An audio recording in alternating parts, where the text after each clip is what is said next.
ஆகாஷ்வாணி. பாரத இளைஞர்களிடம் வீரத்தை ஊட்டிய தைரிய புருஷர் நேதாஜி. நேதாஜி சுபாஷ் சந்திரபோஸ் அவர்களின் பிறந்த தின உரை வழங்குகிறார் முனைவர் தென்காசி கணேசன் அவர்கள். உலகிலேயே நமது தேசம்தான் எத்துணை சிறப்பு கொண்டது. முனிவர்கள், யோகிகள், வேதம் மற்றும் இதிகாசங்கள், இலக்கியங்கள், எண்ணற்ற படைப்பாளிகள், இவற்றுடன் சரியான தட்பவெப்பநிலை, இயற்கை வளங்கள், புராதான சின்னங்கள், இன்று எத்தனை பெருமை நமக்கு. அதனால்தானே பாரதி முறுக்குடனும் செருக்குடனும் தொன்று நிகழ்ந்தது அனைத்தும் உணர்ந்திடு சூழ்கலை வாணர்களும் இவள் என்று பிறந்தவள் என்று உணராத இயல்பினலாம் எங்கள் தாய் என்றும், எங்கள் தந்தையர் நாடென்ற போதியினிலே ஒரு சக்தி பிறக்குது மூச்சினிலே என்றும் பாடுகின்றான். அறவழி ஆட்சி, கலைகள், கடவுள் வழிபாடு, இயற்கை பாதுகாப்பு, நன்னெறிகள் என்றே வாழ்ந்து வந்த இந்த தேசத்தின் மீது எத்தனை போர்கள், எத்தனை ஆக்கிரமிப்புகள். அதில் ஒரு முக்கியமான விஷயம், அன்றிலிருந்து இன்று வரை இந்தியாவாக எந்த நாட்டின் மீதும் படையெடுத்த சரித்திரம் கிடையாது. இந்த மண் தேசியமும் தெய்வீகமும் கலந்த மண். சர்வே ஜனாகா சுக்கினோ பவந்து, அதாவது எல்லோரும் சுகமாக இருக்க வேண்டும் என்ற எண்ணத்தை கொண்ட மண். இந்த மண்ணின் மீது படையெடுத்தவர்கள் எத்தனை பேர்? முகமதியர்கள், போர்த்துகீசியர்கள், டச்சுக்காரர்கள் என தொடர்ந்தது. ஆங்கிலேயர்கள் வணிகம் என்ற பெயரில் வந்து நம்மை அடிமை கொண்டார்கள். வீரபாண்டிய கட்டபொம்மன், மருது சகோதரர்கள் என தொடங்கி விடுதலை வீரர்கள் தங்களை அர்ப்பணித்த தியாக பூமி இது. வெள்ளையனை நேருக்கு நேர் எதிர்க்க தயாரான போராளிகளில் ஒருவர்தான் இன்று பிறந்தநாள் காணும் நேதாஜி சுபாஷ் சந்திர போஸ். நேதாஜி சுபாஷ் சந்திர போஸின் பிறந்த தினம் பராக்கிரம தினமாக மத்திய அரசால் கொண்டாடப்படுகின்றது. நேதாஜி இந்தியர்களின் ஆயுத கையாளுமையை உலகறிய செய்தவர். இந்தியாவுக்கு என முதல் இராணுவத்தை கட்டமைத்தவர். இளைஞர் அணி, மகளிர் அணி என்று தனித்தனியாக கையாண்டவர். தமிழகத்தின் மீது அன்பும் மரியாதையும் கொண்டவர். தேசியத்தையும் தெய்வீகத்தையும் இரு கண்களாய் கொண்டவர். இந்திய சுதந்திர போராட்ட வீரரான நேதாஜி பல சவால்களை சந்தித்து ஆங்கிலேயர்களை எதிர்த்து ஆயுதம் ஏந்தி நின்றவர். ஆங்கிலேயர்களை நாட்டை விட்டு வெளியேற்ற வேண்டும் என்று வெளிநாடுகளுக்கு சென்று படை திரட்டியவர். சுதந்திர போராட்ட காலத்தில் வெளிநாடுகளில் போர்க்கைதிகளாய் இருந்த நூற்றுக்கணக்கான இந்தியர்களை ஒன்று திரட்டி இந்திய தேசிய இராணுவத்தை உருவாக்கி அப்போது இந்தியாவை ஆட்சி செய்த ஆங்கிலேயருக்கு எதிராக தாக்குதல் நடத்தியவர். 1897 வருடம் ஜனவரி 23 ஒரிசா மாநிலம் கட்டாக்கில் ஒரு பெரிய செல்வச் செழிப்பான வங்காள குடும்பத்தில் பிறந்த இவரின் தந்தை புகழ்பெற்ற வக்கீல், தாய் ஒரு தெய்வபக்தி மிகுந்த பெண்மணி. சிறுவயது முதலே சுறுசுறுப்பும் தைரியமும் நிறைந்தவராக காணப்பட்ட நேதாஜி ஆன்மீக பெரியோர்கள் ராமகிருஷ்ண பரமஹம்சர், சுவாமி விவேகானந்தர் ஆகியோரின் கருத்துக்களை கேட்டு கேட்டு துறவு வாழ்வையை ஏற்க விரும்பினார். அதற்காக தனது 16வது வயதில் வீட்டை விட்டு வெளியேறி ஞான தேடலில் ஈடுபட காசியில் உள்ள ராமகிருஷ்ணா மடத்தில் சுவாமி பிரம்மானந்தரை சந்தித்தார்.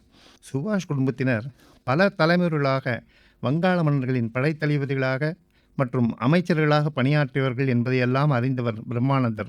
எனவே அவர் சுபாஷை தெய்வீகத்திற்கு பதிலாக தேசியத்திற்காக பங்களிக்குமாறு கேட்டுக்கொண்டார். அதிலிருந்து நேதாஜியின் பாதை மாறியது. இதை நேதாஜியே தனது குறிப்பில் எழுதியிருக்கின்றார். தொடர்ந்து படித்து கல்கத்தா பல்கலைக்கழகத்தின் கீழ் நடத்தப்பட்ட மெட்ரிகுலேஷன் தேர்வில் 2ஆம் இடத்தை பெற்றார். தந்தையாரின் வேண்டுகோளிற்கு இணங்கி கல்கத்தா கல்லூரியில் சேர்ந்தார். அக்காலத்தில் ஆங்கில இனவெறிமிக்க வரலாற்று ஆசிரியரான C.F. ஓட்டன் என்ற ஆசிரியர் கல்வி கற்பிக்கும் நேரங்களில் இந்தியர்களை அவமதித்து வந்தார். இவருடன் ஏற்பட்ட சண்டை காரணமாக சுபாஷ் சந்திர போஸும் அவரது நண்பர்களும் கல்லூரியை விட்டு நீக்கப்பட்டதுடன் 2 ஆண்டுகள் வேறு எந்த கல்லூரிகளிலும் படிப்பை தொடர முடியாது செய்யப்பட்டார்கள். அக்காலத்தில் நாட்டு சூழ்நிலை பற்றி அடிக்கடி வீட்டில் விவாதங்களில் ஈடுபட்ட சுபாஷை பார்த்த அவரது தந்தையார் இவரை அரசியலில் ஈடுபடுத்த விரும்பாது லண்டனுக்கு ICS தேர்வுக்கு படிக்க அனுப்ப ICS நுழைவுத் தேர்வில் இந்தியாவிலேயே 4ஆவதாக தேர்ச்சி பெற்றிருந்தார். ஆனால் தன் நாட்டை அடிமைப்படுத்தி வைத்திருக்கும் ஆங்கிலேயரிடம் வேலை செய்யக்கூடாது என கருதி முயற்சியுடன் படித்து பெற்ற தனது பதவியை லண்டனிலேயே விட்டுவிட்டார். காரணம், ஜாலியன் வாலாபாக் படுகொலை நிகழ்வு தந்த பாதிப்பு. அப்போது தேசத்திற்கு தன்னை அர்ப்பணித்த திரு சித்தரஞ்சன் தாஸ் மீது அவருக்கு மரியாதை வந்தது.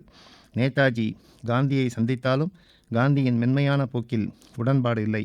CR தாஸ் அவர்களையே தனது தலைவராக ஏற்றுக்கொண்டார். பின்னாட்களில் பட்டாபி சீதாராமையாவை தோற்கடித்து காங்கிரஸ் தலைவரானார். ஆனால் கருத்து வேறுபட்டால் அந்த பதவியும் ராஜினாமா செய்தார்.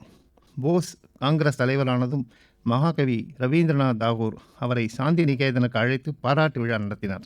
அப்போதுதான் போஸுக்கு நேதாஜி என்ற பட்டத்தை அளித்தார் தாகூர். நேதாஜி என்றால் மரியாதைக்குரிய தலைவர் என்பது அர்த்தம். பெண்களை இராணுவத்தில் பங்கேற்க செய்தது முக்கியமான வரலாற்று நிகழ்வு. பெண்களை சக்தி வாய்ந்த துர்க்கையாக பாவித்தார் நேதாஜி. தனது இந்திய தேசிய இராணுவத்திற்கு தாரக மந்திரமாக ஜெய் ஹிந்த், அதாவது வெல்க பாரதம் என்ற சொல்லை பரவலாக்கியவர் நேதாஜி. அந்த சொல்லை நேதாஜிக்கு அறிமுகப்படுத்தியவர் செண்பகராமன் பிள்ளை என்ற தமிழர். நேதாஜி கல்கத்தா மாநகராட்சி தேர்தலில் தேர்ந்தெடுக்கப்பட்ட அவர் பல சீர்திருத்தங்களை தந்தார். இதனால் ஆங்கில அரசுக்கு தலைவலியானார். எனவே சுபாஷை 1921ஆம் ஆண்டு கைது செய்தார்கள். ஆனாலும் அவருக்கு ஆதரவு மக்களிடமிருந்து வந்ததால் அவரை பர்மாவில் உள்ள சிறைக்கு மாற்றினார்கள். ஆனால் அங்கும் சிறையில் துர்கா பூஜையை எல்லோருடனும் சேர்ந்து சிறப்பாக நடத்தினார் நேதாஜி. ஆனால் அவரது உடல்நிலை காரணமாக ஆங்கில அரசு அவரை விடுதலை செய்தது. 3 ஆண்டுகளுக்கு இந்தியா பக்கம் வரக்கூடாது என்ற நிபந்தனையும் விதித்தது. 2வது உலகப் போரில் இந்தியாவும் போரில் ஈடுபட வேண்டும் என ஆங்கில அரசு கட்டாயப்படுத்தியது. சுபாஷ் எதிர்ப்பு தெரிவித்தார். மாறு வேடத்தில் சுபாஷ் தப்பி ஜெர்மன் சென்று ஹிட்லரை சந்தித்தார். அதற்கு பிறகு முசோலினி போன்ற தலைவர்களையும் சந்தித்தார். இவரது முயற்சிக்கு அவர்கள் ஆதரவு தந்தார்கள். வெளிநாடுகளில் உள்ள இந்தியர்களை போராட வைத்து சுதந்திர இந்தியாவுக்கான கொடியையும் அறிமுகப்படுத்தினர். ஆங்கில அரசுக்கு அகிம்சை, ஒத்துழையாமை இவையெல்லாம் சரிப்படாது என்பதை உணர்ந்த சுபாஷ் ஆயுதமேந்தி போராட வேண்டும் என்பதில் மிக உறுதியாக இருந்தார். இந்திய தேசிய இராணுவத்தின் தலைவர் பொறுப்பை ஏற்று இளைஞர்களை இணைத்து கொண்டார். அவர்களுக்கு போர் பயிற்சியும் அளித்தார். பசும்பன் தேவர் 600க்கும் மேற்பட்ட வீரர்களை இந்த படைக்காக அனுப்பினார். மகளிர் அணியில் கேப்டன் லட்சுமி என்பவர் குறிப்பிடத்தக்கவர். ஜான்சிராணி படை என்று அழைக்கப்பட்ட மகளிர் பிரிவு உருவாக்கப்பட்டது. மலேசியாவில் கோமதி அம்மாள் உட்பட பல பெண்மணிகள் தங்களது பங்காக சொந்த தோட்டத்தை, நகைகளை, பணத்தை தந்தார்கள். விவேகானந்தரின் உரை போல அவரின் பேச்சுக்கள் மக்கள் மனதில், குறிப்பாக இளைஞர்கள் மனதில் வீச்சுக்களாக சென்று சேர்ந்தன. உரிமைகளின் உண்மையான ஆதாரம் கடமையாகும். நாம் அனைவரும் நமது கடமைகளை நிறைவேற்றினால் உரிமைகளை தேடுவதற்கு வெகு தொலைவில் இருக்காது. வெறும் அரசியல் சுதந்திரத்தால் தேசம் திருப்தி அடையாது. கலங்காத உள்ளம் படைத்தவர்களே இறுதி வெற்றிக்குரியவர்கள். முதலில் தன்னை மாற்றிக்கொள்ள தயாராக இருப்பவனே உலகை மாற்ற தகுதி உடையவன். உண்மையாக நண்பனாக இரு, அல்லது உண்மையாக பகைவனாக இரு. ஆனால் துரோகியாகவோ பாதி நம்பிக்கைக்கு உரியவனாகவோ இருக்காதே என்றெல்லாம் இளைஞர்களை கவர்ந்தார். 1942 காலங்களில் ஜெர்மன் இராணுவம் ரஷ்யாவில் சிக்கியது. அச்சமயம் போஸ் தென்கிழக்கு ஆசியாவிற்கு செல்ல ஆர்வமாக இருந்தார். போஸின் இவ்விருப்பத்திற்கு அடால்ஃப் ஹிட்லர் 1942ஆம் ஆண்டு ஒரு நீர்மூழ்கிய கப்பலை அவருக்கு ஏற்பாடு செய்து கொடுத்தார். போஸ் அதில் பயணப்பட்டு இரகசியமாக மடகாஸ்கருக்கு அப்பால் உள்ள கப்பலுக்கு மாற்றப்பட்டார். ஜப்பானியரின் கட்டுப்பாட்டில் இருந்த சுமத்ரா தீவில் இறங்கினார். அங்கு ஜப்பானிய ஆதரவுடன் சிங்கப்பூர் போரில் ஜப்பானியர்களால் கைப்பற்றப்பட்ட இந்திய இராணுவத்தின் இந்திய போர்க்கைதிகளை உள்ளடக்கிய INA என்ற இந்திய தேசிய இராணுவத்தை மறுசீரமைத்தார். அந்தமான் மற்றும் நிக்கோபார் தீவுகளில் ஒரு தற்காலிக சுதந்திர இந்திய அரசாங்கம் அறிவிக்கப்பட்டது. அதற்கு போஸ் தலைமை தாங்கினார். அந்த தீவுகளுக்கு ஷாகீத் அப்படி என்றால் தியாகம் என்ற அர்த்தம், மற்றும் ஸ்வராஜ் என்றால் சுயராஜ்யம் என்ற அர்த்தம் என்றே பெயரை மாற்றினார். அந்த தீவுகளுக்கு ஆளுநராக தமிழரான கர்னல் லோகநாதனையும் நியமித்தார். உலக நாடுகளின் பலம் பொருந்திய தலைவர்களெல்லாம் சந்தித்து இந்தியாவின் சுதந்திரத்திற்கான சாத்தியங்களை ஆலோசித்தார். சுதந்திரத்தை அடைய பலம் பொருந்திய இராணுவம் ஒன்றை அமைக்க துணை நாடுகளின் உதவியை நாடினார். இவ்வாறு இந்தியாவின் சுதந்திரத்துக்காக தனது பங்களிப்பை வழங்கியிருந்தார். இவர் எழுதிய இந்திய போராட்டம் பற்றிய நூல் ஆங்கில அரசாங்கத்தால் தடை செய்யப்பட்டது. சிங்கப்பூரில் போஸ் ஆசாத் இந்த் என்ற சுதந்திர அரசு பிரகடனத்தை வெளியிட்டார். அரசின் தேசிய கொடியை ஏற்றினார். இதை 9 நாடுகள் ஆதரித்தன. சுபாஷ் சந்திர போஸ் ஆசாத் ஹிந்த் இயக்கத்திற்கு இதர நாடுகளின் ஆதரவை தக்க வைத்துக் கொண்டார். இப்படி பர்மாவில் நடைபெற்ற இந்தியர்களின் பேரணியில் கூட அவரது ஊக்கமளிக்கும் உரை என்னவென்றால், சுதந்திரம் கொடுக்கப்படுவதில்லை, எடுக்கப்படுகிறது. நீங்கள் உங்கள் குருதியை கொடுங்கள், நான் உங்களுக்கு விடுதலையை கொடுக்கிறேன். கலங்காத உள்ளம் படைத்தால் நமக்கு வெற்றி நிச்சயம் என்றெல்லாம் பேசி இளைஞர்களை கவர்ந்தார். நேதாஜியை நம்பி தியாகம், தேச விடுதலை ஒன்றை மட்டுமே மனதில் கொண்டு அவரது இந்திய தேசிய இராணுவத்தில் இணைந்தவர்கள் பெண்கள் உட்பட பலர். நாட்டின் விடுதலையை நாம் போர் புரிந்து கைப்பற்றியாக வேண்டும். எனவே பிற நாட்டின் உதவியோடு இந்திய விடுதலை போரில் இறங்குகிறேன். அதற்கு சிங்கப்பூர் வானொலியின் மூலமாக ஒரு செய்தி விடுத்து கொடுத்தார். தாய்நாட்டை விட்டு தனி மனிதனாக வெளியேறி அயல் நாட்டில் இந்திய தேசிய இராணுவத்தை அமைத்து பிரிட்டிஷ் ஏகாதிபத்தியத்திற்கு எதிராக ஆயுதம் ஏந்தி போராடினார் நேதாஜி. நேதாஜி, பசும்பன் முத்துராமலிங்க தேவர் இவர்களுக்கிடையே இருந்த உறவு மிகவும் மெச்சத்தகுந்ததாக இருந்தது. சுதந்திர போராட்டத்தில் நேதாஜியின் வெற்றிக்கு தேவர் உறுதுணையாக இருந்தார். இருவரும் இந்திய விடுதலைக்காக பாடுபட்டவர்கள். நேதாஜி ஃபார்வர்டு பிளாக் கட்சியை தொடங்கிய போது தேவர் அவருக்கு ஆதரவாக இருந்தார். பின்னால் போஸ் மதுரைக்கு வந்தபொழுது தேவர் அவர்கள் அவரை வரவேற்கும் விதமாக மிகப்பெரிய கூட்டத்தினை கூட்டினார். கல்கத்தாவில் நடந்த விழாவுக்கு தேவரை நேதாஜி அழைத்தார். முத்துராமலிங்க தேவர் என் தம்பி என்று கூட்டத்தினருக்கு அறிமுகம் செய்தார் போஸ். நான் வடநாட்டு போஸ், நீ தென்னாட்டு போஸ் என்றெல்லாம் நேதாஜி வாழ்த்தியிருக்கின்றார். அது மட்டுமல்ல, நான் மீண்டும் பிறந்தால் தமிழனாக பிறக்க விரும்புகிறேன் என்று மதுரையிலே கூறினார் நேதாஜி. நேதாஜி அவர்கள் ஆங்கில அரசுக்கு எதிரான போராட்டத்திற்கு தனக்கு மிகவும் வழிகாட்டியாகவும் ஊக்கமளித்ததாகவும் இருந்தது பகவத்கீதை என்று குறிப்பிட்டிருக்கின்றார். வீரத்தின் அடையாளமாக திகழ்ந்த நேதாஜி வீரமும் தியாகமும் நாட்டு மக்கள் மனதில் என்றென்றும் நிலைத்திருக்கும்.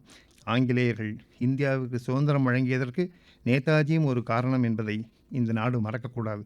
முன்னாள் பிரதமர் அடல் பிஹாரி வாஜ்பாய் அவர்கள் கூறிய நட்புக்கு ஒரு வாய்ப்பு கொடுத்து பார்க்கலாம் என்ற வரிகளைத்தான் இன்றைய நமது பிரதமர் மாண்புமிகு நரேந்திர மோடி அவர்களும் கடைபிடிக்கின்றார்கள். உலக நாடுகள் அனைத்தும் நமது பிரதமரை, நமது தேசத்தை பாராட்டுகின்றன. பாரத பிரதமரின் இந்த நோக்கு வரும் காலங்களில் நமது தேசத்தின் பெருமையை இன்னும் உயரச் செய்யும் என்பதில் மாற்றுக்கருத்து இல்லை. அயம் நிஜகா பரோவேதி கணனா லகுச்சேதசாம் உதார சரிதானாம் து வசுதெய்வ குடும்பகம். இந்த வாக்கியம் மகா உபனிஷத்தில் வருகின்றது, வேதத்தில். இந்த வரிகள்தான் நமது பெருமைமிகு பாராளுமன்றத்தில் பொறிக்கப்பட்டிருக்கின்றது. இதனுடைய பொருள் என்னவென்றால், உலகமே ஒரு குடும்பம், அனைத்து உயிர்களும் ஒரு குடும்பம், பெரிய மனதுடனும் பெருந்தன்மையுடனும் நாம் வாழ்வோம். இதைத்தானே புறநானூற்றில் யாதும் ஊரே யாவரும் கேளீர் என்றான் தமிழன். எனவேதான் முண்டாசு கவி பாரத நாடு பழம்பெரும் நாடு, நீர் அதன் புதல்வர், இந்நினைவு அகற்றாதீர் என்று பாடுகிறான். அந்த கூற்றுப்படி வாழ்ந்து நமது தேசத்தின் பெருமையையும் கலாச்சாரத்தையும் தொடர்ந்து காப்போம். நேதாஜியின் பிறந்த தினமான இன்று இந்த சூளுரையை நாம் எடுப்போம். வளரும் தலைமுறையினரும் இளைஞர்களும் இந்த தேசத்தை காத்து இந்த தேசத்தை வல்லரசாக்க முயற்சிகள் எடுக்க வேண்டும் என்பதே நேதாஜி கண்ட கனவு. வாழ்க நேதாஜி புகழ், வெல்க பாரத தேசம். பாரத இளைஞர்களிடம் வீரத்தை ஊட்டிய தைரிய புருஷர் நேதாஜி. நேதாஜி சுபாஷ் சந்திரபோஸ் அவர்களின் பிறந்த தின உரை கேட்டீர்கள். வழங்கினார் முனைவர் தென்காசி கணேசன் அவர்கள்.